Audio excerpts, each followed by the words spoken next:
கேக்குறான் என் பொண்ணு, சொன்னியே அப்பா சீட்டு வாங்கி தரேன்னு, ஒன்னாவது தானே நான் வந்து ஸ்டேட் போர்டு படிச்சேன், ஸ்டேட் போர்டு படிச்சு நல்லா பார்த்துட்டேன், இப்போ எனக்கு மெடிசின் சீட் வாங்கி தரேன்.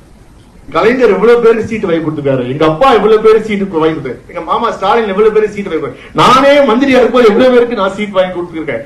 என் பொண்ணுக்கு நான் வாங்கி தர மாட்டானா? என் சொந்த மகளுக்கு என்னால் ஒரு மருத்துவ படிப்புக்கு எதிர்ப்பு இருக்க முடியாததில்லை. என் இயலாமையை பார்த்து கண்களையே நின்றேன். நீட்டை பத்தி எப்படி போய் சொல்லி ஏமாத்திட்டு தயாநிதிமா என்ன பண்றாரு, கலைவாண அரங்கத்துல போயிட்டு ஸ்டேஜ்ல பேசுறாரு. என் பிள்ளைங்களுக்கு கூட மெடிக்கல் சீட்டு கிடைக்கல, நான் இன்ஃபுளுன்ஸ் யூஸ் பண்ணி சீட்டை வாங்க முயற்சி பண்ணேன்னு. இந்த இன்ஃபுளுன்ஸ் என்கின்ற வார்த்தையே இருக்க கூடாது, கஷ்டப்பட்ட மாணவனுக்கு தான் மருத்துவ சீட் என்பதற்காக வந்ததுதான் நீட். மருத்துவ சீட்டை உருப்படியா வாங்கறதுக்காக வந்த நீட்டு. ஆனா அதை கூட பாருங்க, தயாநிதி மாறன் மேடை ஏறி பெருமையா கலைவாணத்தை பேசுறாரு.